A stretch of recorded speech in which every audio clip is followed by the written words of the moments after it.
From the 600 ESPN El Paso River Oaks Properties Schoolyard Sports Studio, here's Steve Kaplowitz and Adrian Broadus. X-1 getting us going here on a Tuesday afternoon. Their song, Ghost Money, El Paso band, friend of the program. We appreciate that. Getting started on the show today. Alongside Michael Plundo, Alberto Duetta, Steve Kaplowitz with you here.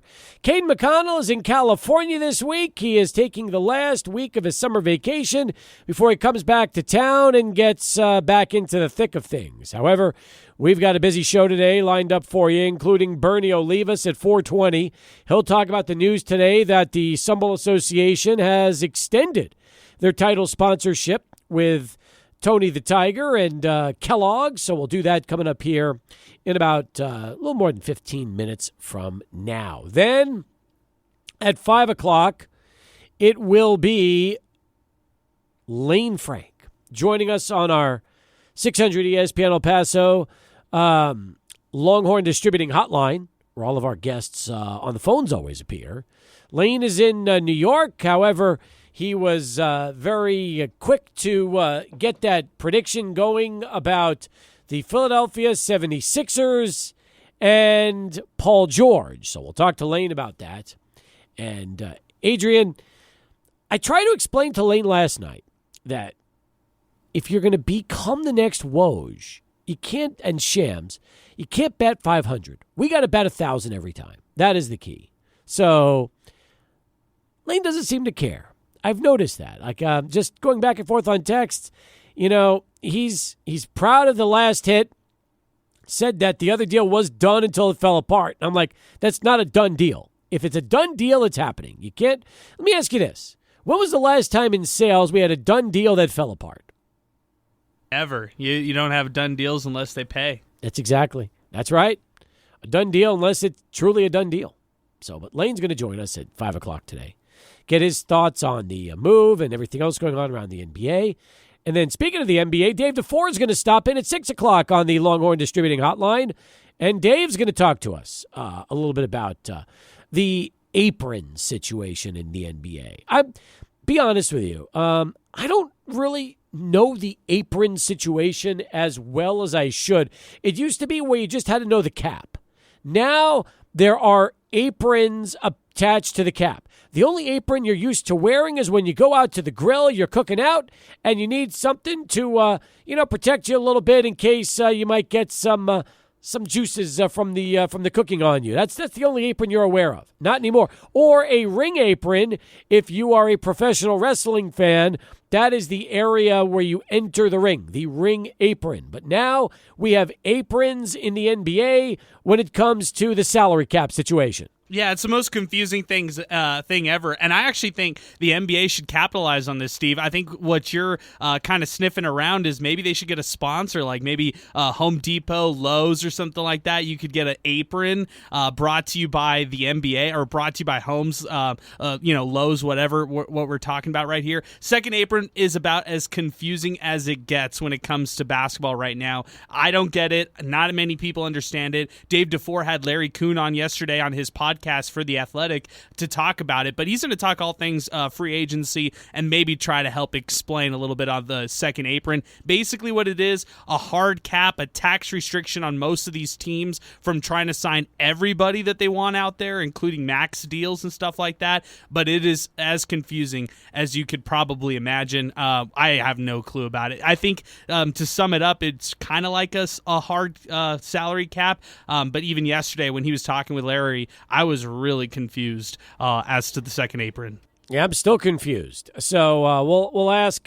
Maybe we can just have Dave DeFore explain it to us like we're five. Ooh, I think that's a great. That's how we should pitch the question to us. Explain the second apron like we were five. A little Office note right there. I think so too. Hopefully he watches The Office, and he'll understand what we're talking about.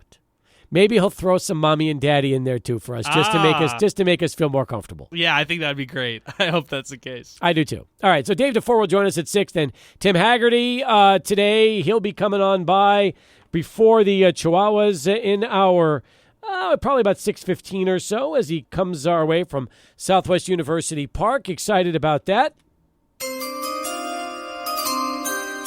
We have breaking news. The breaking news for you today is that Tim Haggerty has, in fact, agreed to deliver story time tomorrow on the show rather than Friday, since we will be off on Friday. So Hags is up to the challenge. We will have a very special Wednesday, July 3rd edition of Story Time coming up on the program tomorrow. So, yes, excited about that piece of breaking news for us as well. So, as you might imagine, we got a lot going on today. It's going to be a busy show.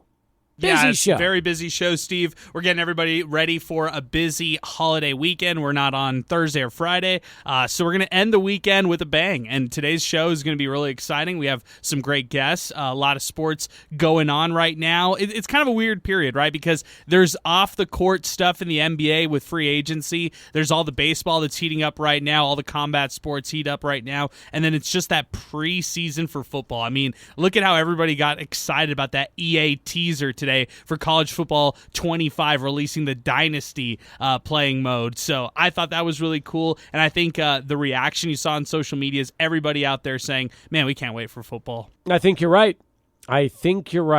So once again, and by the way, it is very cool that EA Sports issued a trailer with a picks up. I thought that was cool. I liked it.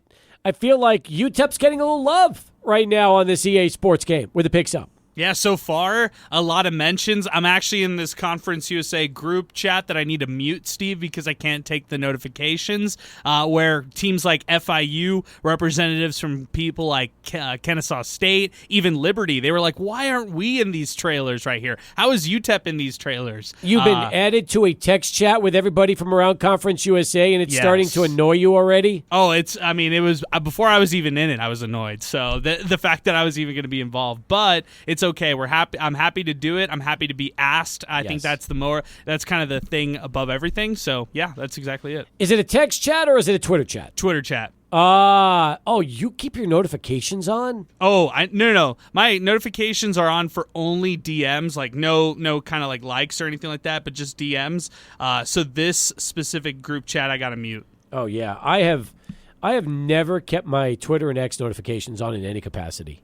I feel like I have a hard enough life with most text conversations getting notifications, although I will mute certain individuals. But, for the most part, it's busy enough like that. I can't even imagine having Twitter and X DMs open and having to deal with that as well. That sounds liberating, what you're doing right there. You sound liberated from all the people out there. Any criticism that might come your way, you'll still see it, but it's not like you'll see it in real time. You got more important notifications to receive. That's true. But nowadays, I don't even think you're allowed to open your DMs to everybody, even people that don't follow you, if you're not paying for Twitter. Isn't that correct? Because isn't the way it works is you can only DM somebody if you subscribe to Twitter.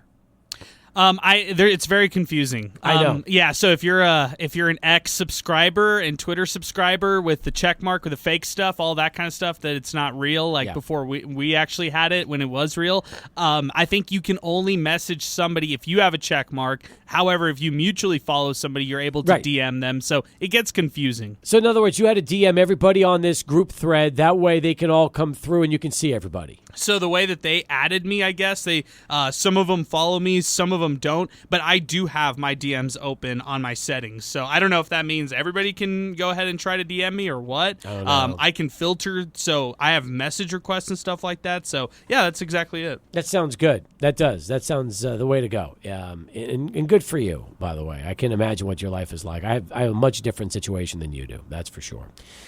But good.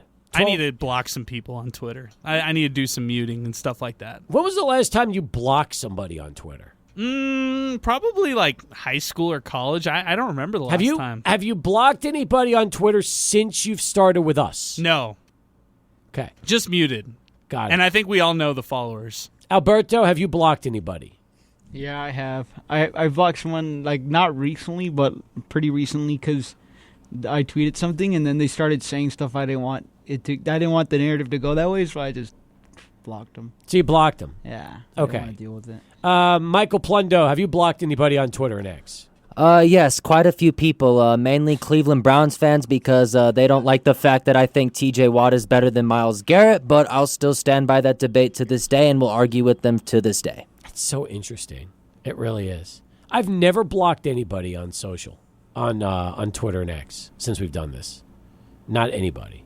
And I might mute some people if it's annoying.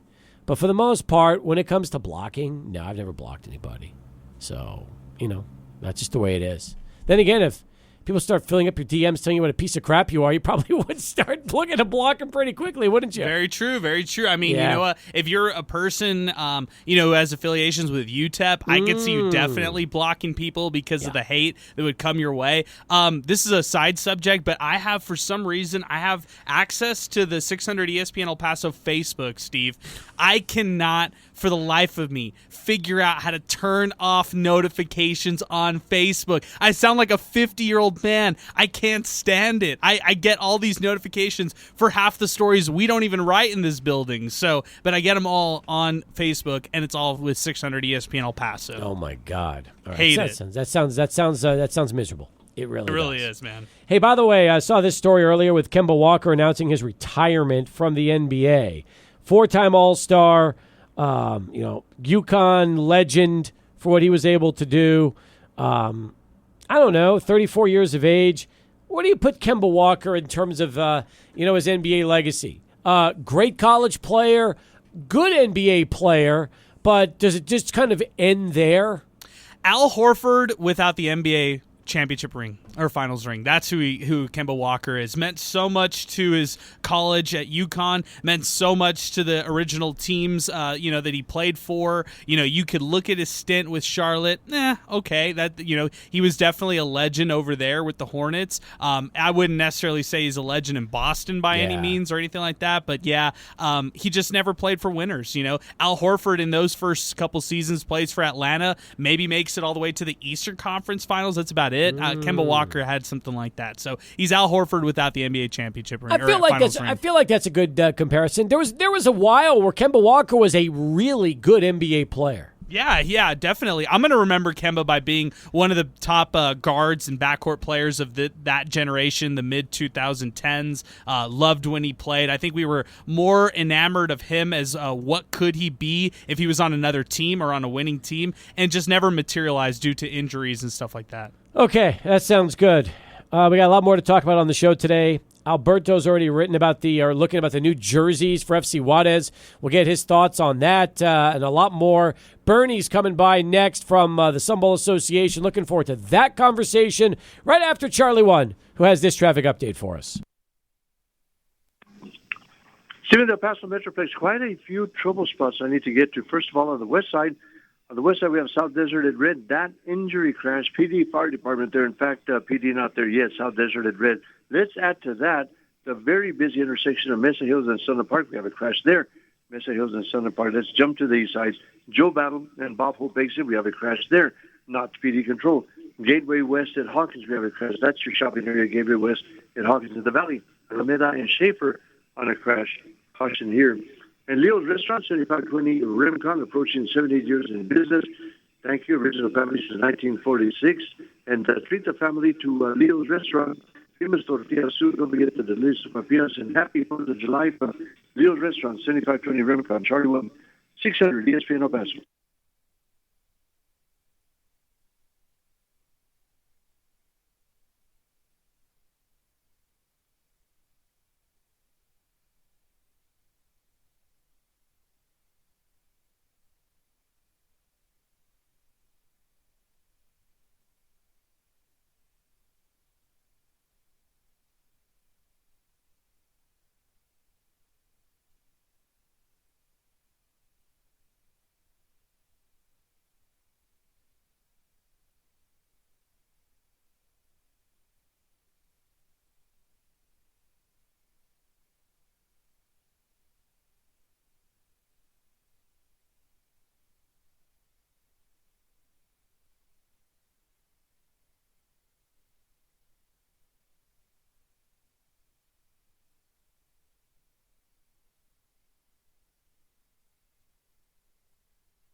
Back here on Sports Talk as we continue. Bernie Olivas back with us, Executive Director, Sun Bowl Association. Big news today. The Tony the Tiger Sun Bowl is going to stick around for at least another 2 years as WK Kellogg Company has, in fact, extended their title sponsorship with the game. And I know nobody happier about this than the man that is in charge of the Sun Bowl Association. Great to see you again, and congratulations. Thank you. It's a great day. Again, you can't have a bowl game without a title sponsor, and we've been lucky. So, we were the very first bowl to ever have a title sponsor in 1986 with John Hancock. And we've had some tremendous sponsors, but I think that Kellogg's has taken it to another level, and we are just ecstatic about them signing a 2+2. It's a 2+2 contract. We're guaranteed at least 2 years, and if we do our job, they can have the option to go for 2 more years. So hopefully they'll be around for a little bit longer than that, and God, we could not be happier. Was this the first bowl game that Kellogg's was involved with, and then they've expanded out to some of their other companies and their other, I guess like Cheez-Its and things like this? Or did the Tony the Tiger game come after some of the other properties they have? No, I think we were the first one that Kellogg's had, but then they went Cheez-It. But Cheez-Its was first in Phoenix. Yep, that was a secondary, and then they moved over to Orlando. But we were the first Kellogg's property or Kellogg's product that was a title sponsor of a football game. So, yep. And now they have 3. Well, they had Pop-Tarts. They have Pop-Tarts, and they also have Cheez-It. So they have 3. They're sponsors of 3 bowl games, and of course, but we're the only ones on CBS, and we're really proud of that. Again, hope that we're going to renew with CBS as well.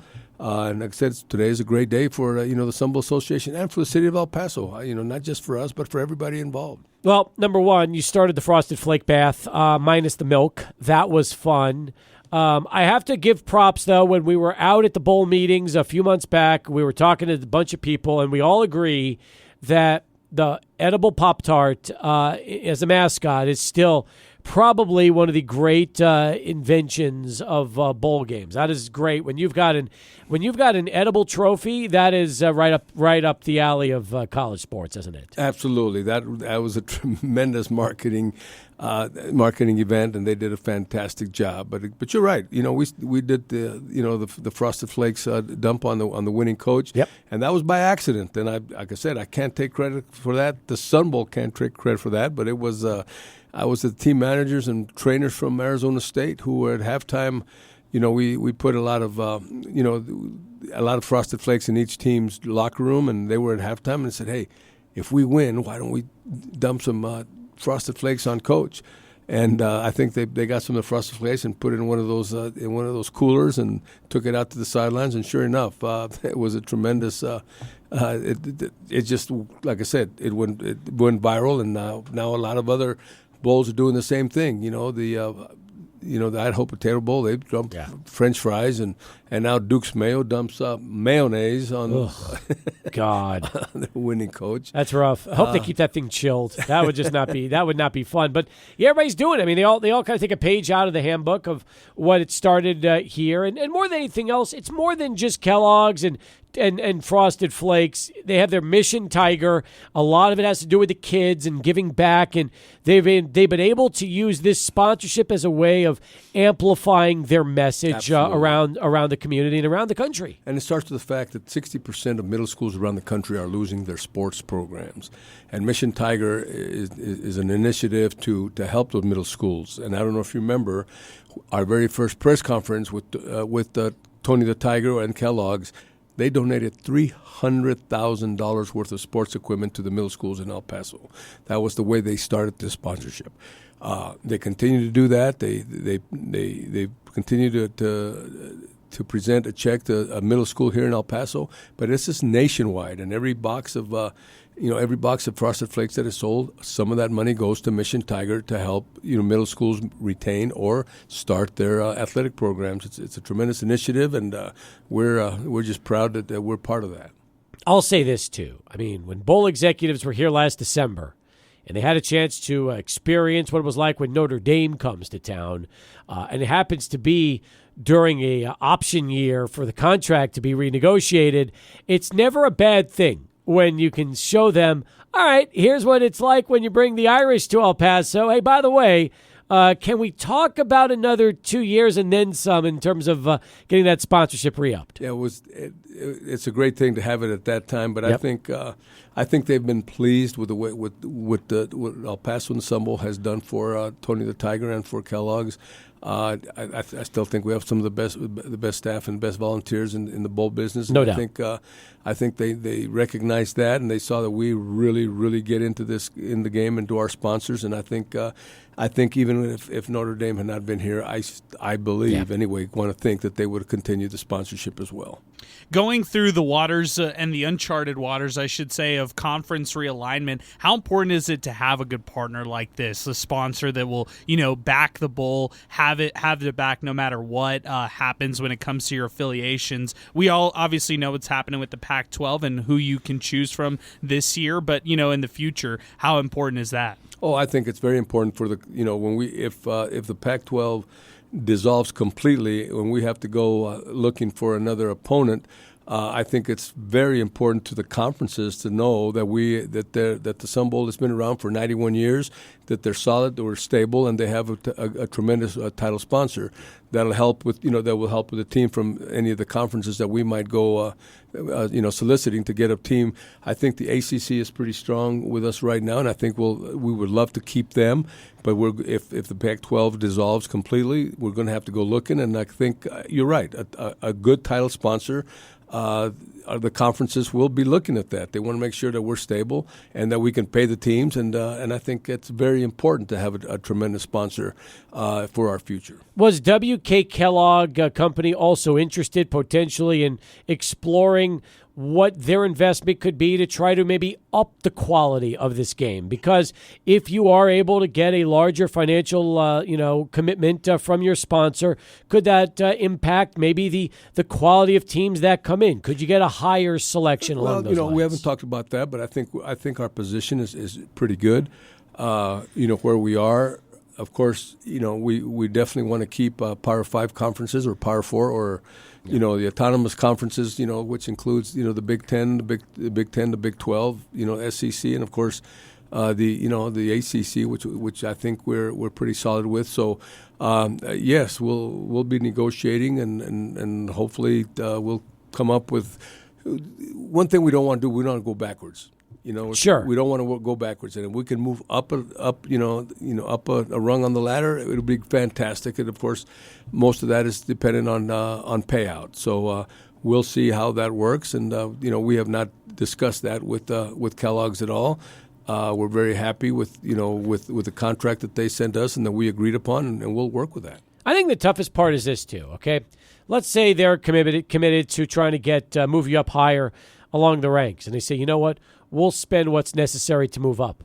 That could also put a chain reaction in place where everybody above you continues to spend more to stay above you. And now, who benefits? The conferences, because they get a larger payout, but ultimately the bowl games are still set in the same order that they were before the increases took place. You're absolutely right. So that's why we'll negotiate. We're happy with what they're doing with us and what they have given us, and then we'll see when that time comes. We'll see what it's going to take, and then if we need to negotiate a little bit more, we'll see what that happens. But we're extremely pleased with what we're getting. And like I said, for at least the next 2 years, we're in good shape, and we're going to get to so the legacy schools from the Pac-12, and then we'll go from there. Bernie Olivas with us here on Sports Talk as we continue. You touched on CBS momentarily. They've been very committed to having this game air nationally now for well over 50 years. Other than the Masters, it's the second longest sporting event that they've been connected to as far as their sports broadcast goes. You tell me. I know you've been working on this one for a while as well. CBS, they continue to show every single year just how committed they are to just to deliver this game as part of their national broadcast package. And not only that, they do a tremendous job of promoting our city. which is very important. And I tell people, a lot of times, nationwide, when everybody hears El Paso, it's usually bad news. CBS does a tremendous job of promoting the city and what a great place we have, or they wouldn't be here for 56 consecutive years.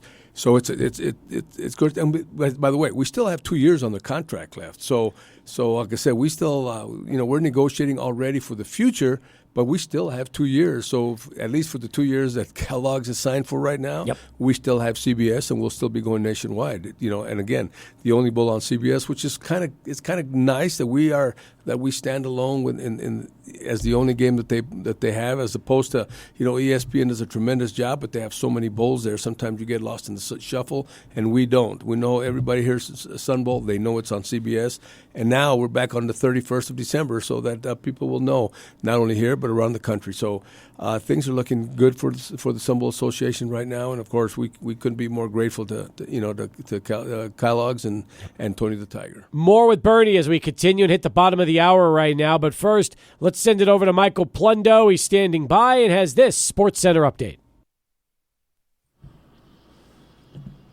Thank you, Michael. As we hit the bottom of the hour, 32 past right now, as Sports Talk continues with Bernie Olivas, Executive Director of the Sun Bowl Association. Bernie, this came in on Twitter and X from Noah Guerrero at the Noah_G. He tweets, how invested is the Sun Bowl Association in the Sun Bowl Uplift Project? Obviously, whether that passes or not, it's not going to affect the Sun Bowl game. This is about the city, about the community. And we are 100% behind the university and Dr. Wilson and hoping that this thing comes to pass.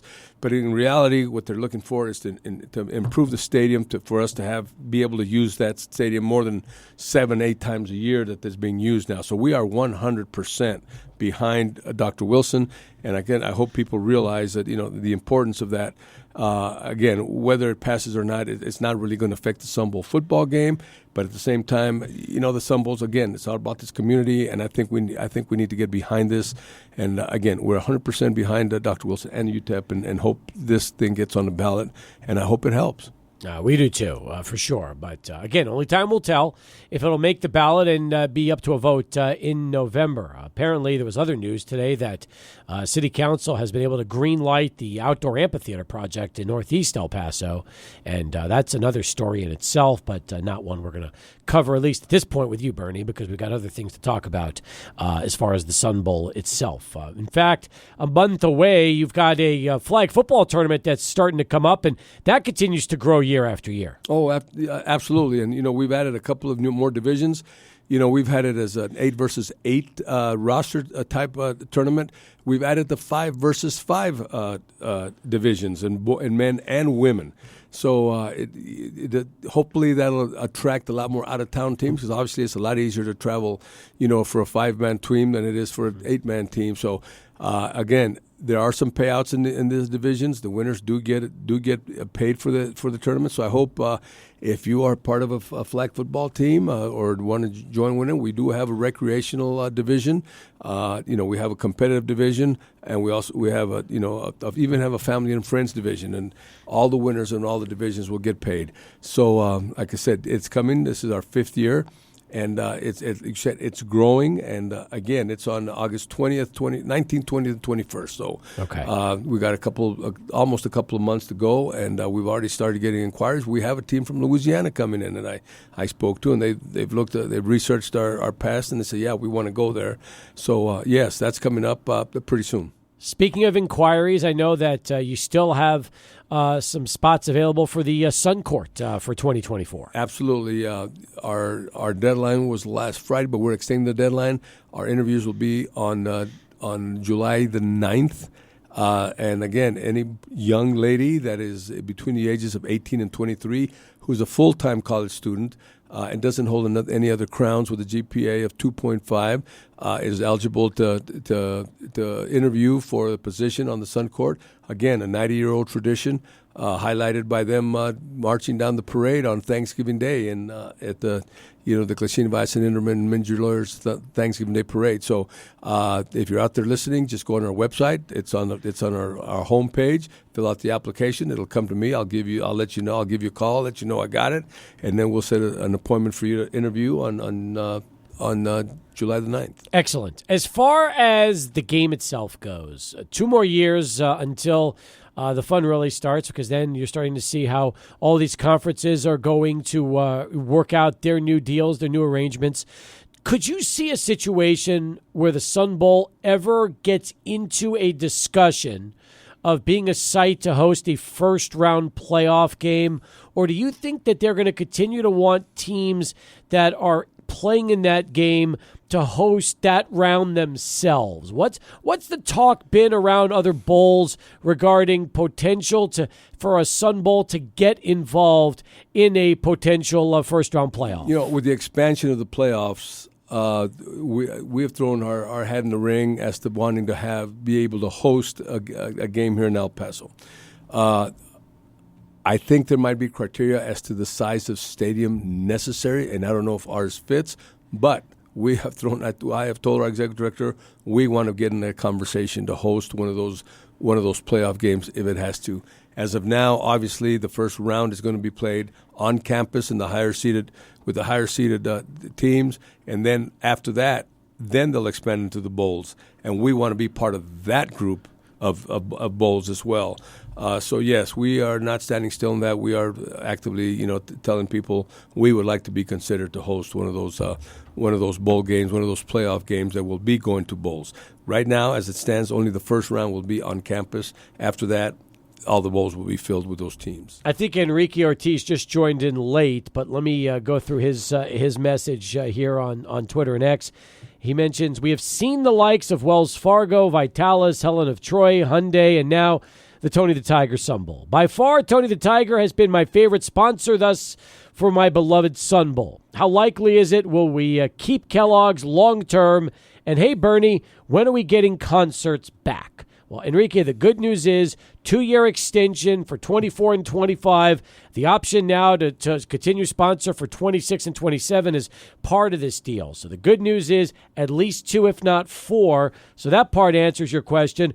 Concerts, Enrique wants to know. That was one of the beauties that Jerry Rubin brought, those halftime shows. Could we eventually see those coming back to the Sun Bowl? Constantly working that angle. Obviously, it takes a sponsor, to help bring that talent in. And like I said, I know it. I miss it. We miss it, but it's not free. It costs a little money, and I'm constantly looking for sponsors, and hopefully we can bring that back. As a matter of fact, I spoke to Jerry last week before his induction into the El Paso Athletic Hall of Fame, and we talked about the sponsorships, and I said, you're the one that started this, Jerry. Why don't we start it up all over again? And he just smiled. But yeah, no, I am constantly looking. We are always constantly looking for a sponsor. We would love to bring those halftime shows back again. That was a tremendous thing that he started, and it went on for quite some years. Hyundai and Oscar Leeser continued that sponsorship for a few years, and then it dropped off. So, but still looking for that. I want to upgrade our halftime of the Tony the Tiger Sun Bowl, and hopefully we can get that there pretty soon. I hope so, too. Bernie Olivas with us as we continue here on Sports Talk. Is it hard to believe that we have 4 games on the schedule for Saturday, August 24th? That is when college football officially kicks off. Hawaii, Delaware State, Georgia Tech, Florida State, and a really good ACC game to kick it off. New Mexico, Montana State, and SMU in Nevada. And then games will continue Thursday, the 29th of August into Labor Day weekend. So it's right around the corner. It's less than 2 months away. And we're excited, and we're working really hard. We're also working on the parade right now. We're working on all events. So there is no off season for Sun Bowl Association. Sometimes the most asked question I get after the game is, well, what do you do for the rest of the year? Yeah. Well, we have about 16 different events that we put on throughout the year, and we keep on working. So, like I said, right now I have conference meetings coming up in the next couple of weeks. And I'll be attending the Pac-12 and the Big 12 and the Big 10 and ACC meetings, coming up in July. And, right after that, that's when it all starts. These meetings are the media days, which signals the start of the football season. That's right. In fact, Barry Coburn joined us last week to talk about the West Star Don Haskins Sun Bowl invitation, which was also just released not that long ago. Exactly, and I think we have a pretty good lineup as well. So we are pretty busy down at the Sun Bowl office, and I'm blessed to have a tremendous staff that works there, and we're constantly working. Daniel just called in off air and wants to know, Bernie, if the Sun Bowl Association can work with UTEP to combat long lines in the future so that fans can get into the Sun Bowl game with ease. It's amazing that you asked that question because I had a meeting at lunch today with UTEP regarding that and how we can alleviate the problems. I know that there are some problems here for the soccer game in trying to get in. That's right. And we talked about working out some of those problems and hiring the right people and training them correctly. And that was today at noon. So thanks for asking that question. But we are constantly working on that. We had some problems at the game ourselves at the Tony the Tiger Sun Bowl last year, and we've addressed those with the people who that we hired to do that. And yes, we are working very hard to make sure that people can get into the stadium in an orderly manner and in a timely manner as well. Okay, we're going to start our first Tony the Tiger Sun Bowl probably the last week of August. Before that, we will make sure that Adrian takes us to lunch at Chick-fil-A to pay off for the second year in a row. Sure, you don't want to wait for the selections, the seasonal selections? The seasonals? Oh, we could. For some pimento? If they can bring back that honey pimento cheese chicken sandwich, I will be very, very happy. That would be great. And the drink. That shake was awesome. That shake was awesome. I can't remember the flavor. It was just awesome. I agree with you. I almost feel like we need to make a call and just see if we can make that happen. So that would be good. Yes, it would. All right. Yes, it would. I was smelling Chick-fil-A as I was walking in here, and I said, "Oh, Adrian is finally going to pay up today." But man, no. Don't get your back-to-back years, guys. Back-to-back years. I will call Anthony and make sure that Anthony and Joy are on speed dial for you. How's that? That sounds great. Let's do it. We'll try to put that promotion in place. We pay off the bet. Fair enough. Let's do it. All right. Until then. Thanks for coming by. Congratulations on the sponsorship news. And before you know it, it'll be Tony the Tiger Sun Bowl Watch, and we'll kick things off here soon enough. Steve, thank you for having me. I appreciate it. And like I said, we are extremely excited that we can start working on the actual football game now, not working about sponsorship and that. Yep. It's a great day for us. Awesome. He's Bernie Olivas, folks, and he joins us here on Sports Talk. 43 past. We'll wrap up hour one in a moment. 600 ESPN El Paso. Was a done deal. Getting reports now from my sources last night that Paul George to the Sixers is now going to happen. Not the Warriors. Paul George will be in Philadelphia setting a Sixers uniform next year. Get ready for that to happen. It's your 16-year-old source, and let's see PG in a Sixers uniform. Look for the deal to get done by this weekend. Our 16-year-old source. I like that. Lane Frank, the host of Schoolyard Sports, he put that out on Twitter and X a couple of days before Paul George made it official going to the Sixers. As we welcome you back to the show, along with Alberto Duetta, Michael Plundo, Adrian Broadus, I'm Steve Kaplowitz. And now we jump out to our Longhorn Distributing Hotline where all of our guests always appear. And as promised, Lane Frank, the host of the Schoolyard Sports Podcast, joins us live as we begin our second hour of the show. Well, we just played the clip. Congratulations, that happened. And after going on social and guaranteeing Golden State would be the landing spot for Paul George, hey, sometimes things fall through. You quickly pivoted and were able to get that one in. Hey, guys, great to be here today. As your 16-year-old source, thanks for having me on. You bet. Are you starting to enjoy more and more going on and doing these little video vignettes like you're putting together on social now? Oh, for sure. I think people love having a person to target, instead of just an Instagram page where it's just me playing a graphic out there. Someone seeing me, a 16-year-old person, with their face on camera, making a big thing like this where I do have real sources, I do have real connections, making a big prediction like this, it's someone easy to target, and they love to watch it, and they love to spread it. So thank you to everybody that watched it, shared it, even if it was derogatory. And by the way, if somebody slams you on social media, and that does not bother you to the slightest, does it? Not to the slightest. I mean, the personal comments, you don't know me. I don't care what you have to think. You're just helping me grow my engagement. That's true. Did you Did you think, though, that, had he gone to Golden State, one of your people that were posting on social offered to buy you a hooker if that was to come through? Were you thinking that maybe if there was ever something that could happen, the Golden State thing would have made it interesting just to see what that one individual on social would have done? Oh, that would have been fun to see what would happen. There are a lot of people saying, if this kid gets this right, then I'll do this for him. That definitely stood out the most, though. Yeah, that would be interesting to see how that goes, but I kind of want to break down how this whole entire PG situation happened, if you give me the chance here. Yeah, go right ahead. Tell us about it. So I got a tip from my source about, let's call it 2 weeks ago. It says PG to the Warriors, don't tell anybody. And at this point, everyone just thinks Paul George back to the Clippers is a lock. There's no smoke about PG going to the Warriors at any chance. So he tells me, all right, look out for a signed trade to the Warriors. Gives me the go to drop a story that Kuminga and Moody were involved in the deal to go over to Los Angeles Clippers in exchange for Paul George. Okay, great. I'm the first one to report it. Builds up a lot of steam. Then I get news from my source about 2 nights before the Paul George deal happened, saying, looks like it's going to be the Sixers now, Golden State and Clippers sell through. So that deal falls through after it was supposedly a done deal from what I'm hearing from my sources. Hobbs hopped over to Philly. I posted he's going to Philly. The first one in the world to get that out there. Was also really the first one in the world to create smoke about that Golden State trade that was going to happen with Kuminga and Moody. So for everybody that said I was making up my sources, playing a guessing game, we do have real sources here at Schoolyard Sports.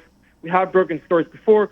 You can look at last year when I broke the news that former 5-star Mackenzie Mbako will be decommitting from Duke out of nowhere, when Cal Paso will be coming back to Duke for his sophomore year, when H.J. Advanced, number 1 player in the country, will be transferring to Utah Prep, when even Klay Thompson will be heading over to play the Bahamas national team. Schoolyard Sports had all those reports first, including this one with Paul George to the Sixers. Okay, so now let's talk about your sources and your connections. When you've been doing this now for 4 years. You started when you're 12, now you're 16. When did you really start to develop good sources and connections as far as breaking some of these stories?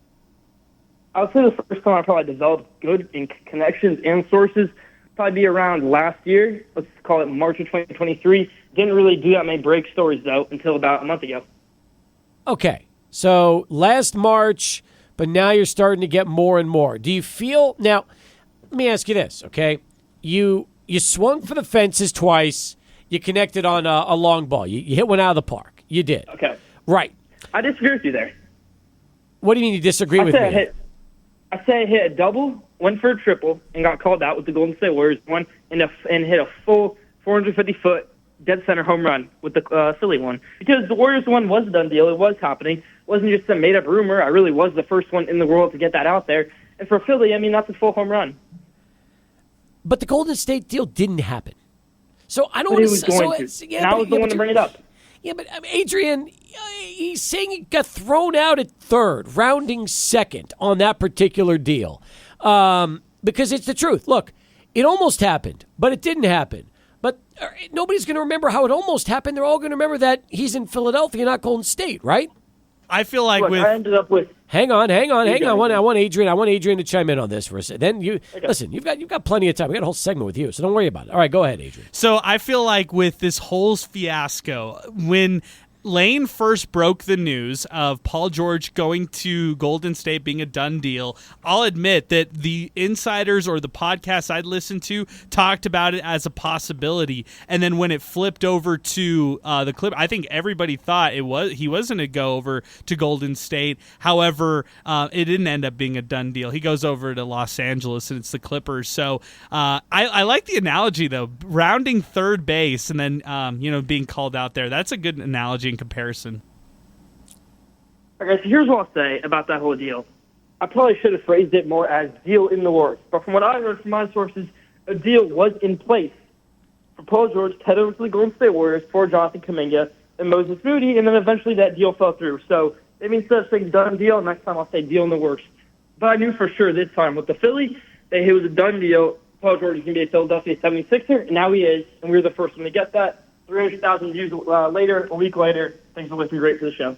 I like the fact that after what happened to this whole situation with the Warriors, you'll now at least say a deal could be in place. I think that's good. The fact that you're at least agreeing to perhaps word it a little more conservatively is all I'm asking for. That's it, because you're right. You were the first one to have that.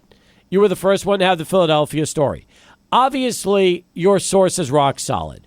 The key is just the wording of the situation as you develop more and more street cred in the basketball world. Now, is your goal to eventually become like the next Woj or the next Shams? Is that what you want? No, that's not what I want. You know what would be great for me? Look at Bill Simmons. Bill Simmons does a show every day. He's built up a great career, and occasionally he'll break a big story. Not always right, but he'll break a big story, and he'll be that Shams or Woj just for a day. Well, he also has a great show to run. That's kind of what I want to end up like. I like that. All right, that's fair. That's fair. So you'll break your share of stories along the way, but you just want to be somebody where you'll grow your podcast audience, and people will get a chance to consume more and more of you as you develop. I don't want to be on speed dial, have 8 phones, be on call all day as being a source. But if I can do it occasionally like I'm doing now, I'd love it. It's amazing. By the way, since you're back east, are you still dropping podcasts for Schoolyard Sports? Yes, we filmed yesterday. Should be dropping on Thursday. It was a great episode, amazing episode. 4th of July Classic. Will this be 174? 174, and it really might be one of the best episodes ever. By the way, I don't know if you know this or not, but on the 4th of July, Joey Chestnut's going to be out of Fort Bliss in a food contest. I did know that. It's going to be super exciting. You know, Joey Chestnut, he's always up here out east for that hot dog eating competition. To see him now out Fort Bliss, I wish I was there. We've talked all about Paul George going to the Sixers. What's your take on it? Is this the kind of move that you believe can keep the Sixers right there with the Celtics and the Knicks in the top of the East? You know, it's a great move. Paul George, Joel Embiid, Tyrese Maxey, who's going to stop them? Probably their knees, because they're going to tear their ACLs. They're getting injured like they always do. Outside of that, it's a lot of money for a guy on he's an aging player. He's not exactly a championship level player either. We'll see how it gets done, but they did need a big small forward. I mean, I'll say they've been missing that small forward piece, ever since the prime. Ben Simmons left, and now they get it right here with Paul George. Tobias Harris can never fill that role. Look at that. Jimmy Butler, he can never fill that role. I guess, Lane, I'm going to ask you just simply, do you feel like this was an absolute failure on the Clippers side of things with Paul George and the run that he had with the Clippers, knowing that they didn't really come out of any playoff series on top? This is 1,000,000% a failure of a tenure with the Clippers, but I blame the bubble, honestly. They're up 3-1 in the bubble, in the series, going to the conference finals, so probably against the Lakers, up 18 in that game to make conference finals against the Lakers, and they end up choking that game, choking that series away. Doc Rivers is gone, which I really don't think should have happened. Doc Rivers in the organization for a long time before those guys came. Leaves the Clippers, goes to the Sixers, goes over to the Bucks. Now for the Clippers, really no real success after that, making the conference finals next year against the Suns, having no success in that conference finals. But I think if the bubble didn't happen, the Clippers might have won the NBA championship that first year with Kawhi and Paul George instead of other LA teams in Anthony Davis and LeBron. Lane Frank with us here on Sports Talk as we continue. Speaking of LeBron, when you talk about his son getting drafted in the second round by the Lakers, how many more years do you think LeBron will sign now that he's opted out of his contract for this upcoming season? Could you repeat the question? Sorry, sweaty connection here. LeBron James, how long do you feel like his next contract with the Lakers will be? LeBron's next contract with the Lakers, ICD, in 3 years with an opt-out after 2 years. It's a perfect deal. You know, if LeBron says after 2 years, all right, I'm done, then he's done. Or maybe even a 3-year deal with a player option after every season. Not even though that's possible. But I think for LeBron, taking it by a year-by-year basis on if he wants to keep on playing is the best way to put it. Did you cover NBA draft grades on this week's edition of Schoolyard Sports?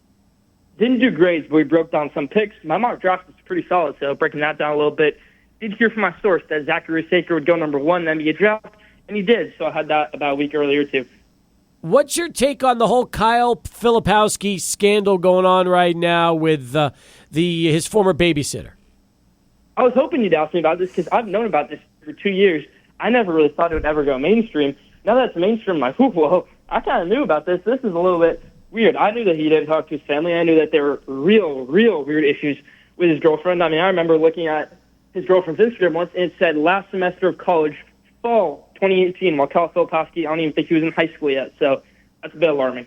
Very alarming. So this is something that's been on your radar for the last 2 years. It's bizarre, but at the same point, if there was ever a team that would draft Filipowski and everything would work out from this point on, it's probably the Utah Jazz, right? Yeah, I think it's pretty rough for Filipowski. I think maybe that's why the Celtics didn't draft him. I mean, he seemed perfect for the Celtics. Kristaps Porzingis on an aging contract. Kyle Filipowski kind of plays like Porzingis. He's fitting perfectly with the Boston fans. They didn't take him, so I was kind of like, oh, that's a little bit weird. Then the story breaks about Flip, and I'm like, oh, here we go. It's a lot of things going to break out, and it's going to come in intervals. She might even be his cousin. A lot of weird situations going on with Kyle Filipowski right now. Lane, have you ever dated any of your babysitters in the past? No, have you, Steve, or have you ever wanted to? No, I have not. So that is the answer to that question. But then again, man, I'm a lot older than you, so I don't even remember who babysat me back in the days. So you're still kind of fresh off getting into your teens a few years ago. So at least the memory of having babysitters is a little closer to you than it is to me. You know, my brothers are my babysitters, so I don't really think that'd be normal. Nah, that's a good answer. Good answer. I like that. All right. I just was curious. But that's right. You always grew up with two older brothers, so you never really had to worry about the female babysitter the way Kyle Filipowski did, correct? Yeah, maybe when I was pretty young, but for Filipowski, I mean, this situation is like dark, I'll say, is a situation from the details that I know that haven't come out and everything else. It's a dark situation. Yeah, there's no doubt. And it's probably, hopefully it doesn't get, I don't know how many more details start to break, but when you now have, his brother and his mom going public on this and sharing what's happened over the last few years, it definitely sounds pretty disturbing. It really does. It's rough. Yeah, I'm with you on that one. All right, look, I know you're busy. You're playing some tennis out there back east. Wimbledon just got going. Any picks on who you think will win from the All England club when it's all said and done? Ooh, I hope you asked me about this. Okay, Novak Djokovic, who did not expect him to play this Wimbledon. He is, and Novak Djokovic is still the greatest player of all time on grass. Not Roger Federer. Novak Djokovic is the greatest player of all time on grass. Unfortunately, I think Novak Djokovic does win Wimbledon. But look for an American, Tommy Paul, to make the final against him. Tommy Paul won one of the big tune-up tournaments for Wimbledon. He's been playing great. Another American to look out for, Ben Shelton, won a crazy match today. Two British guys to do well in this tournament, maybe Jack Draper. It's going to be a great tournament. We've already saw a 6 seed on the drop out today. Wimbledon, the Summer Classic, as I called it on my show today. The staple, the signal, or really the signature summer event is Wimbledon, in my opinion. Is Alcaraz playing? I would assume he is. Alcaraz is playing, but I don't think Alcaraz is going to win. I think he's way too focused on the Olympics, or he'll be going for an Olympics title in singles and doubles on clay, not grass. I think he's been training a little bit more on clay than grass recently. Obviously, this week playing on grass. Let's see how that goes. But defending champ does not even make the quarterfinals, in my opinion. Wow. How about in the women's? Who's going to win the women's Wimbledon? The women's, you always got to go with the favorite. I think Iga Swiatek gets it done here. Number 3 girl in the world, Arina Sabalenka, had to drop out. Coco Gauff, U.S. Open champion, American, who everybody loves. She could do well in this tournament, but I'll go with the favorite, Iga Swiatek, winning it. I'm happy you mentioned Coco Gauff because after the Williams sisters, we're kind of waiting for that next female phenom that can really take women's professional tennis by storm as far as Americans go. Is there anybody coming up the system that could possibly fit the bill? For the girls' side or men's side? Girls. The girls' side, well, obviously Coco Gauff is a big target. There's this girl from Russia, and I think she had a great French Open. I think she made the quarterfinals. She's not from America, not too familiar with American young girls. I'm going to see Tour right now, but there's this girl from Russia, 15, Mira Andreeva. I think she could do very well in her career. How about as far as the men go? It's pretty much Carlos Alcaraz is that guy. He is the chance. He is the heir apparent as far as Djokovic and Nadal and Federer and really the next great tennis player, correct? Because he's really already there. Hold your horses right now. I mean, he's not number 1 in the world. Number 1 in the world is still Yannick Sinner. Novak Djokovic is number 2, and then you got Carlos Alcaraz at number 3. Yannick Sinner to really take that next leap and not Carlos Alcaraz. I wouldn't be shocked to see that. All right, good stuff. Hey, listen, enjoyed the conversation with you as always. Thanks for spending a little time with us. Happy July 4th, and we'll get a chance to talk to you again back here on the Longhorn Distributing Hotline pretty soon. Appreciate it, guys. Have a great 4th of July weekend. See ya. All right, he's Lane Frank, folks, the host of Schoolyard Sports. He recorded episode 174. The audio drops tomorrow. The video will drop later this week as we continue. 19 past. Let's go to Charlie 1 for traffic, and then back with more in a moment. It's 600 ESPN El Paso. As we continue here on Sports Talk 505-6009, our telephone number to get into the show. Dave DeForest still coming up with us in our 6 o'clock hour, plus Tim Haggerty will join us as well. Lane always tries to cram a lot in there. I like how he told the story of the Paul George. And maybe the best takeaway is at least he feels that in the future he'll replace the word done deal with in the works. I feel like he can't be the insider, right? But I like his approach of, hey, I could have the Daily Show. I could be the takes guy and just drop a nugget of breaking news here and there when I get that. So maybe flip it and, in the future, put out a video and say, hey, look, if Paul George goes to the Golden State Warriors, this is what I think. And if Paul George signs with Philadelphia when it's all said and done, I think this, this, and this. I feel like people would appreciate that from somebody like Lane because they like his takes. And I feel like sometimes when, we talk about these kind of controversies, that's the only time when people slide them, That's true. And at least he's got himself a source that is pretty accurate in the whole thing. Sounds like the source hit on the Golden State move. It just didn't happen. It didn't come to fruition. Yeah, and also if he knew all that Filipowski stuff and said it went mainstream, he should have been the one who made it mainstream, man. That was the Duke connection. He should have made it happen. You know how tough that is, though? I mean, do you really want to be the one that breaks the story about how he's dating somebody who is toxic and basically separated his family? Do you want to be that? Do you want to be a 16-year-old that suddenly blows the roof off a story involving some, top player at a Duke and his girlfriend who turns out to be Mormon and turned his whole family against him? I wouldn't want to be that person. All you had to do is talk to the estranged brother and the estranged mother and ask them for their thoughts. That's what Lane could have done. I feel like whoever did it decided, well, you know what, let's wait till he's drafted because we don't want to hurt his draft stock. But then you realize, well, now you understand why he fell out of the first round. Maybe that had a lot to do with it. Well, it was his own mom and his own brother, right? Or Yeah. at least by relation now. Yeah. They probably don't communicate anymore. It's a really messed up story. Yeah, it really is. God. All right. Jersey dropped today for FC Juarez. Alberto was there with the pictures and the analysis. You've seen these jerseys since their first ever incarnation. How do you like the latest jersey drop for FC Juarez?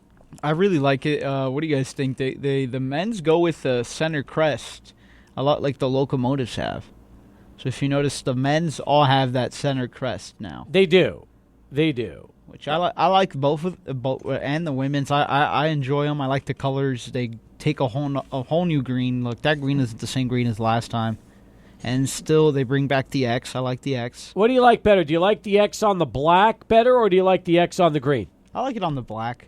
Yeah, like it's more pronounced. The X is more pronounced on the black.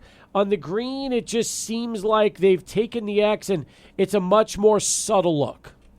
Yeah, they keep it pretty subtle on the green one, but I like the way the black looks. I'm excited for them to come out with what will most likely be all black on black. And then the women's has the Superette logo we were talking about. Well, they have a sponsor in addition to the men. They have their own sponsor? Yeah, I think they got their own sponsor for the women. They've had a little more success, so it makes sense that they get a little more sponsors. Really? Because wouldn't you think that if you are in the upper division of Mexican professional soccer, even if you haven't had the success, that in itself would allow you to have all those sponsorships on the jersey? Well, yeah, but I mean, this one's kind of relatively barren of sponsorship, the men one. Yeah. Right? So it's kind of like they're taking a step away from that, and they're kind of just letting it be a lot more simple. But the women's one has it on the front on both the home and away, so that's kind of like it was indicative to me as a sign of their marketability as a women's team. From a 1 to a 10, grade the jerseys in your opinion. 10 being the best, 1 being the worst. What would you grade the jerseys for both the men and the women? I go with 8. What do you think? Solid 8 across the board. I like them.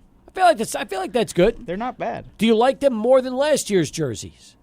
Yeah, I do. Honestly, I like the green one a little more. They changed the green up. It's a little more like highlighter. I like it. All right. Adrian, what about you? Yeah, I'm just going to say this. As far as color schemes go, I don't know who's beating FC Juarez in this region. I feel like that black clashed with the green is like exceptional. I just really commend them for these colors. I mean, it's the logo, it's obviously all of that, but they are maximizing these colors.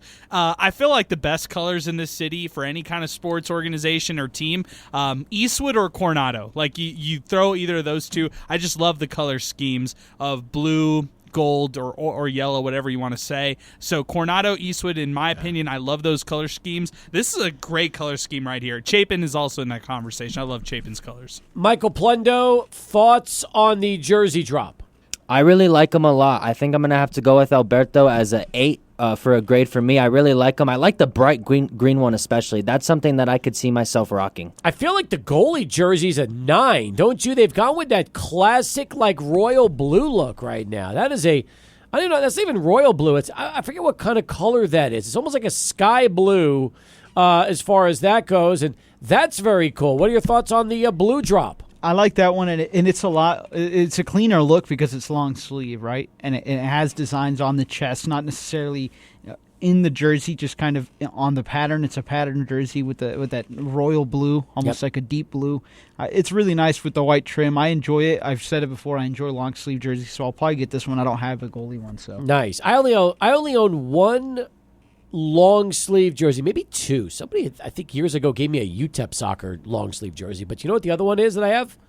What? It's a navy blue Denmark goalie jersey. Oh, that's nice. It is smoking, man. It's one of my favorites to wear. So that when the weather cools off a little bit. So yeah, there's something to be said about having a long sleeve blue goalie jersey. Yeah, it's really nice. I like it. They've had a couple blue ones. They had a navy blue one last year, and there's also a pink one. Look, I just saw it. Let me see. Same I don't thing, know, man. That's hot. pink. That's hot. I mean, hot pink? Yeah. It's not for everybody. No. Definitely not. I like, personally, I'll go with the blue more than the hot pink, but you tell me, what do you think is going to be a bigger seller? Probably the blue. They had a navy blue last year that was really nice, and anything that goes long sleeve, that'll go quickly. I wouldn't be surprised if by the time that the team starts the season and then makes their way to the League's Cup, I wouldn't be surprised if all the long sleeves are gone. Usually they need to have like a re-up on those because they run out. Yeah, okay. They run out of anything so long last year's long sleeves are which color? Last year they had a navy blue and they had, I believe, a beige one, like a beige almost gold. Interesting. Let me see And if I did those can find sell pictures. well? Yes, the navy ones were really nice. I'm not sure if they're for sale anymore, but I'll check. And these were navy, and they were long sleeve, and they had, I believe, I want to say gold trim. They were really nice. Very nice. All right. 31 past as we continue. We'll get to Domingo in a moment, but first let's go right now over to Michael with our bottom of the hour Sports Center update. Appreciate it, Michael, as we keep things moving. 33 past the hour on Sports Talk. I know there was some tough news last night with the U.S. losing to Uruguay and essentially being bounced out of Copa, and really a lot of people right now questioning the coaching, the decision-making. Here to talk about that with us is Domingo, who chimes in on the phone lines right now, 505-6009. Domingo, what's going on, man? How are you? How's everybody doing, buddy? Yeah, I'm all good, Cappy. Good to hear, man. What was your reaction about last night's loss? Embarrassing. Even though there was hope in the middle of the match that Bolivia tied up with Panama, and all hopes were dashed with Uruguay score. But still, it was embarrassing. It was a controversial goal that Uruguay did. It was supposed to be VAR on the refs. We got cheated. We definitely got cheated by the refs. They should have disowned that goal. And we already know the rest. Panama dominated the match, and then Uruguay hold on. Then, yeah, we're gone. Listen, let me say,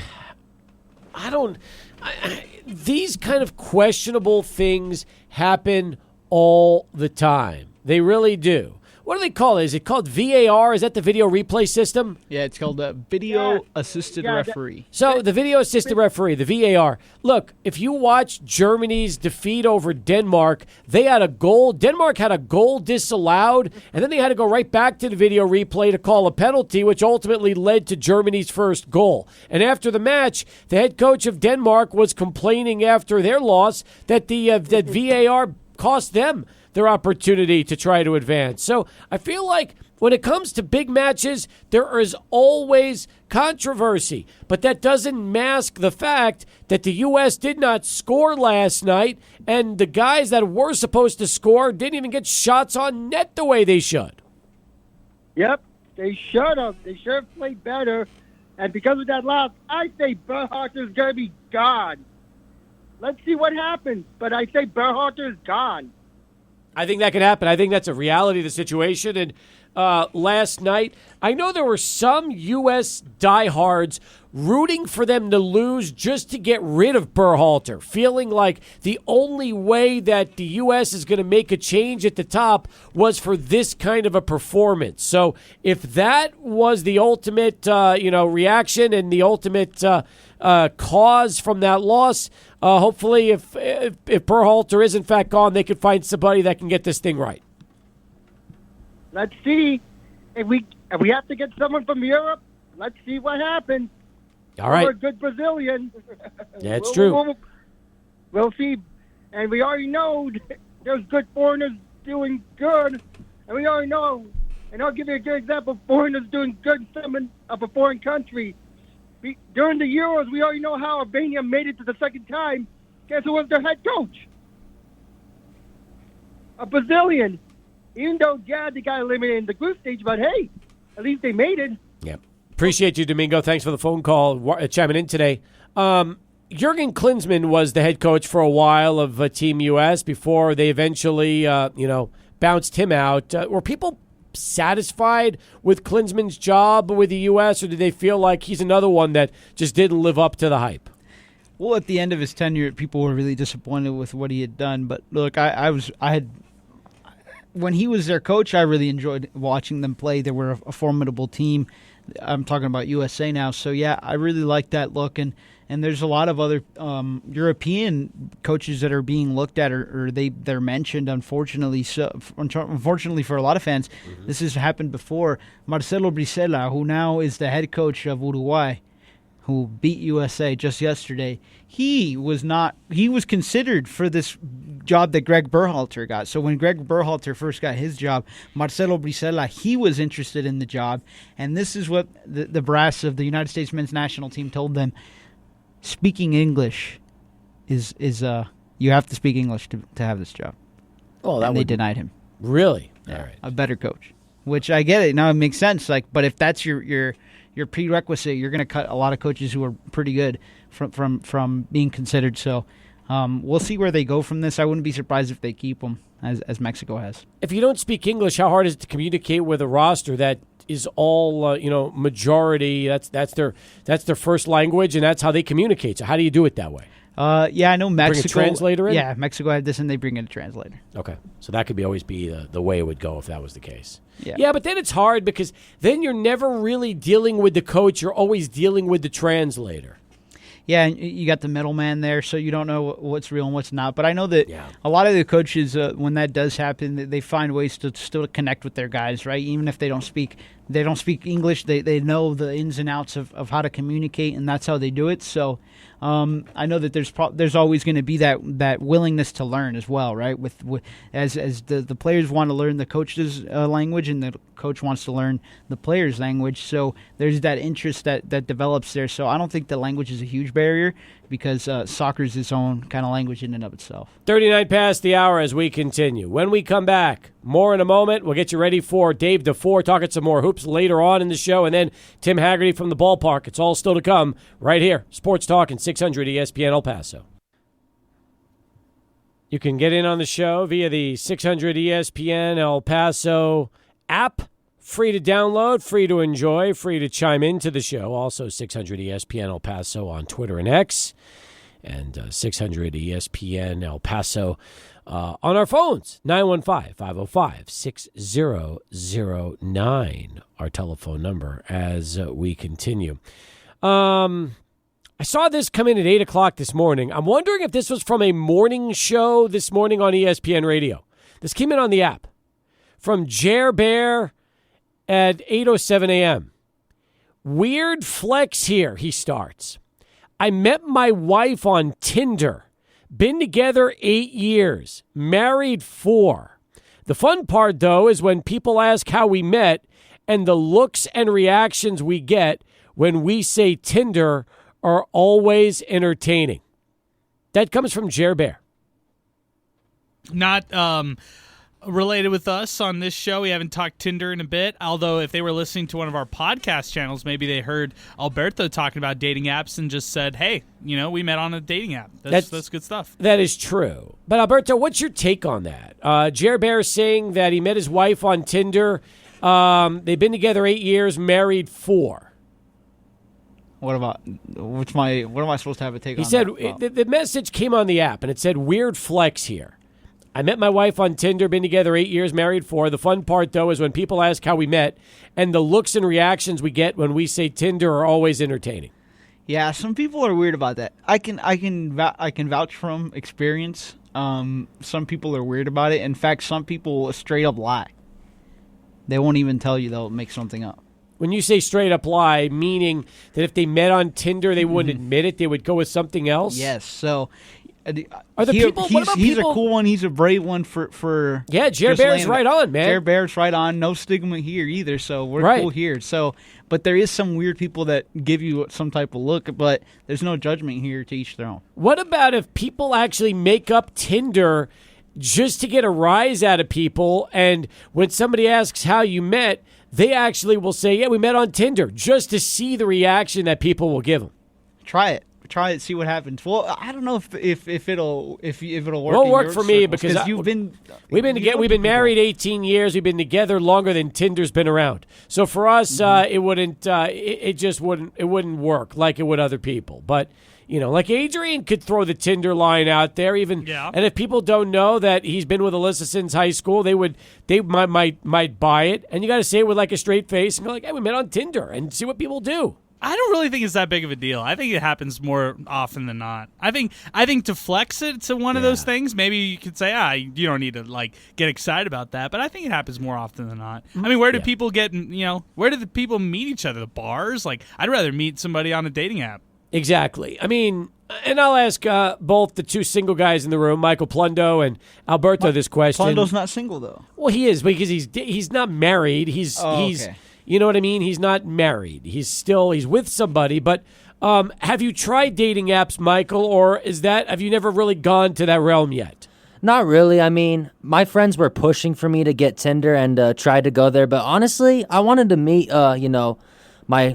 I guess we'll call it partner for now. I wanted to meet them, live in person, and that's exactly what happened. I met my girlfriend through chemistry class. It was kind of funny because we both went to the wrong chemistry classroom number. Funny how that works. And we started talking about hockey. She told me how she was a big Carolina Hurricanes fan, and I told her about the Penguins, and she was not very happy about that considering the history those two teams have. So that's kind of how it happened for me. So it was going to the wrong class, and then you started immediately with hockey talk, which led to you guys eventually going out. Yup, and the first time we went out, we went to go see the Hurricanes versus Islanders Game 4 of the playoff series. And this is kind of funny because the Hurricanes won that series in 5, and the one game we go to see, the Hurricanes lose in overtime. Man, did she feel like she was a jinx? Yeah, she did. She's like, I'm not watching a game with you again afterwards. Yeah, I'm sure. Alberto, what about you? Do you find that for the most part, dating apps are better than trying to randomly meet somebody, kind of like Michael did, wrong class? Yeah, I never had any luck in class in school, so definitely the dating apps have been good, so that's where I'll stick. What about going to bars? You have better luck just, going to bars and talking to people versus the apps, or the apps for you have been the way to go? No, I don't know what vibe I give off at the bars, but definitely no one's coming up to me. Okay. So they're the exact opposite, Adrian. All apps for Alberto and no apps for Michael when it comes to really the way they both go about their business. So do we analyze the environment and say, okay, maybe Texas Tech, Lubbock, a lot of people just around the college campus life. It's not necessary, like everybody lives off campus, everybody's kind of close by, and so it's easier to meet people there versus UTEP commuter school. Everybody goes home as soon as class ends at UTEP, so it's a little different as far as college dating life. I don't know. Michael said these people people were trying to urge him to use the dating app. So maybe it's bigger in Lubbock than people realize. And maybe the fact that it's a college town, it makes it even better because when you use the app, you realize that you're not going to have to go very far to try to find somebody. Yeah, I can totally agree on that. I mean, I think that's definitely the case in a school like Lubbock. You have probably a lot more people around on those dating apps and stuff like that. But maybe when you're able to meet people, it's easier to meet a stranger when you're living on campus, like at Texas Tech or something like that. Michael, is the girl you're with now, do you think she's marriage material? I think that's a question for a couple years from now. Marriage is the last thing I'm thinking about. Let's graduate college first and get a job. Then we'll talk about that. How long have you guys been together? A couple months now. You're not even close. Yeah, no, not even a full year yet. So I mean, marriage is the last thing I'm thinking about. I understand that. That's good. All right. Well, I mean, to each their own. I think it works out well. And then there's Alberto. I mean, you tell me, man. Has it been a good start to the month of like June and July for you? Yeah, it's been great. Good, Can't man. complain. Keep it up. Keep it up. All right. When we come back, Dave DeFore is going to talk some hoops with us, and then Tim Haggerty back in town. We got a lot more to go. Stay with us. Final hour of Sports Talk next, right here, 600 ESPN El Paso. Pretty Schoolyard Sports Studio. Here's Steve Kaplowitz and Adrian Broadus. And along with Alberto Duetta and Michael Plundo, we got a full house here on the show. Tim Haggerty in a moment. But before we get to Tim, let's say hello to this man, Dave DeFore. He's everything. He writes, he hosts podcasts, he's a coach, he's a scout, he's a former professional wrestler. He's done it all, folks. He's done it all. And he joins us here to begin our final hour of the show. He's been busy, too, by the way. Dave's got a lot going on. He's got Fast Break Breakfast. That's a big one out that he put up on Twitter and X a little while ago. It's on YouTube. He also put together a podcast for the Athletic NBA show. So I know how busy he is. We're just happy to get a hold of him today. How are you, Dave? I'm good, man. You can tell it's free agency because I've basically been working for 4 days straight. And I've talked to about 40 different people in 4 days. But it's been pretty exciting so far, even given the crazy limitations that have been set on good teams. So not too bad. All right, let's start with salary cap. That's been set at $140.588 million for the upcoming season. They've got also a tax level. They've got there's two aprons. There's the first apron and there's a second apron. Explain the aprons to me like I'm 5 years old. Okay, the easiest way is essentially you have now. It's essentially become a hard cap. So the NBA has your regular salary cap, and that's the number that teams kind of play around. They go fairly above, fairly underneath throughout the season, but that's sort of the guide. Then you have this first apron, which is the tax apron, and it's above the salary cap. And essentially, if you're one of the teams spending that much money, you actually have to pay money into a general fund that gets paid out to the non-taxpayer teams. Essentially a penalty for breaking the rules. It's a soft cap, soft rule, so you pay the penalty. And there are now other sort of restrictions on team building included in that first apron. Once you get into the second apron, instead of $1 for every dollar, it becomes $2 for every dollar over.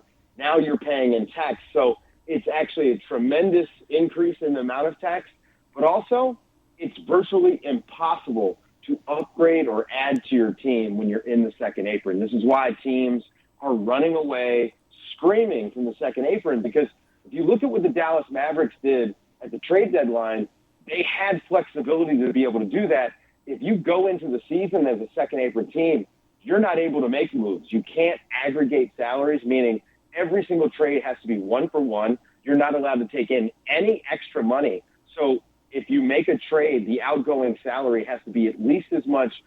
It can't go over what you're taking in. So you have to, the rules are just so much more strict now.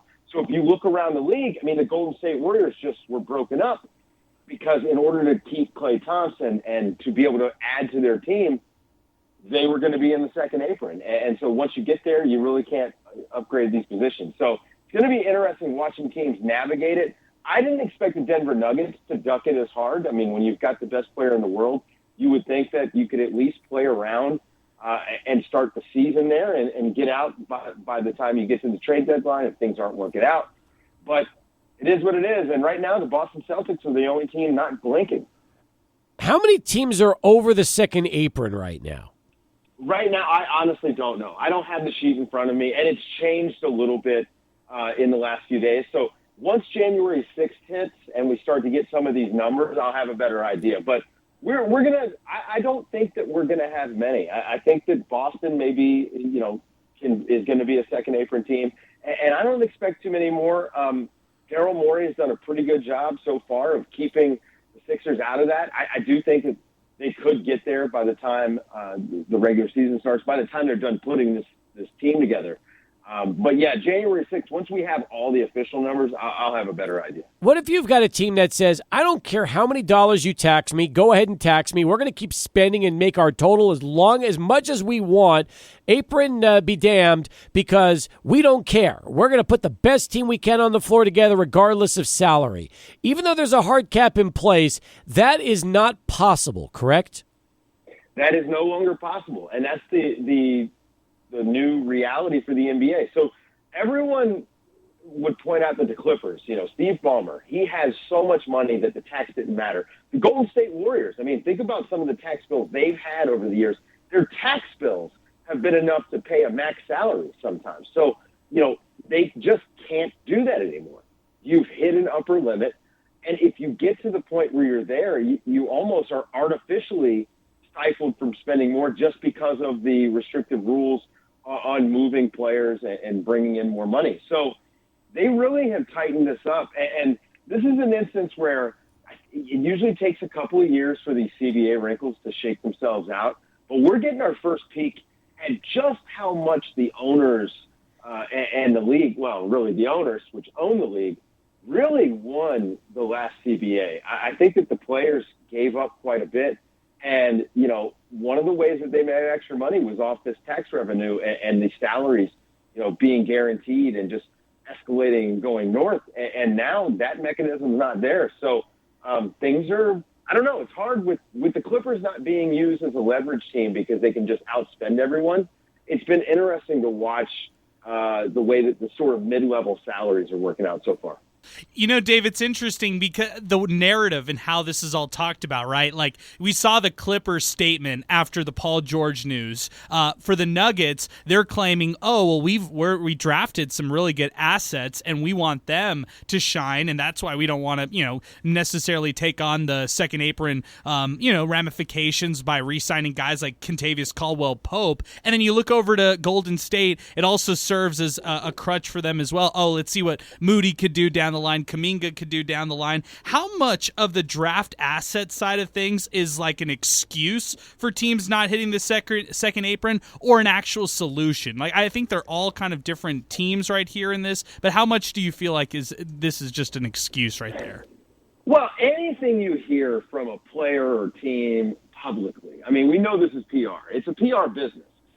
Everything. Even Bronny James today in his introductory press conference, he's well-versed already in the PR game that the NBA plays. So when these teams are putting out these statements and doing these sorts of things, part of the Clippers statement to me was a little bit of, well, I didn't dump him. He didn't dump me. I dumped him. We just couldn't make it work. I think that there's some behind-the-scenes stuff there with Kawhi that sort of handcuffed them in bringing Paul George back. But the second apron as an excuse, this is sort of the joke I've been making the last few days. While people don't fully understand it, it's a great time to use it as an excuse. So you can say, well, we have to duck this second apron. We really want to find the extra $7 million a year to bring back Kentavious Caldwell-Pope. But, man, that second apron is just going to keep us from taking a swing while we get the best player in the world. Now, the draft asset thing, that is a tricky one because in order to compete now in the NBA because of the parity and because of now these new financial rules, I do think that these draft assets, once they're on the court for you, matter so much more. And if you look around the league, you have to basically be able to develop and have your stars at the same time. Dallas, they had a rookie center starting. Chet Holmgren was a rookie center in OKC. Look at how young Anthony Edwards is. Look at how young that team is in Minnesota. And so you basically have to be doing the two timelines thing that the Warriors failed at the same time. So there's a little bit of truth in that because you mostly need those salary spots for lottery type talent to pay off. You need them to be starters making $13, $15 million a year. And that's how you get extra value out of them. So they're not exactly lying on that part, but I do think that teams are using the second apron as a nice little excuse for failure. I mean, and I'll give them a pass on this. The financial rules are very strict. And in the Clippers case, I don't think they had much of a shot with Paul George once they couldn't pay him more than Kawhi. For now, they are. Because when those second aprons jump up by $20 million each of the next 3-4 years, it's going to be a much different ball game than it is right now. Well, that's the thing, Steve. If you commit to it for 1 year, it doesn't mean that you're above the second apron next year. So maybe you're handcuffed for one season. And I think if you look at what Boston has done, look at what they did. This is actually Brad Stevens deserves a lot of credit, and if you haven't heard it yet, you're hearing it here first. But he said, hey, we got a champion. Let me lock these guys in now. We'll worry about the future when we get there. But when you start looking at the projected numbers for the salary cap and for the tax aprons, you're getting $20 million a year bump every single year. Yeah. So, if you're the Boston Celtics, you run it back. And as long as everyone's healthy, you got a really good shot at winning another title. And, of course, that means more money for you. But then you're also getting a $20 million bump. So you may get yourself out of the tax with some small moves here and there and be able to actually keep your team together. And this new CBA is going to make it harder and harder to keep these good and great teams together. I think we are really entering into a new age in the NBA. It's going to be much more like you see in the NFL and to a certain degree the NHL. But the NHL, their parity is a little bit fake because it's the crapshoot of the playoffs that causes it to be such a level playing field, at least from the outside looking in. But basketball, we are going to see. I don't know that we're going to see another dynasty unless Victor Wembanyama really is the guy that we think he's going to be, in which case he's just going to dominate everyone and there's not anything anyone can do. But the dynasty does feel like it's over, at least under this new CBA. It's just going to be too hard to keep guys together. OKC has the best shot of anyone just because they started the clock pretty early. They did, and they just spent $30 million a year on Isaiah Hartenstein for the next 3 years and took him away from the Knicks because they know they could. And funny enough, that's the largest contract, I guess, in an average per year they've ever dished out.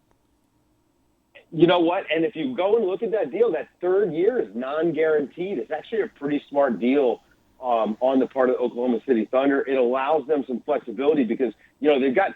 It's funny because these guys are so young, but they have these contract decisions that are coming so fast. I mean, Chet Holmgren's already, they're having to pick up his third-year option for this next year.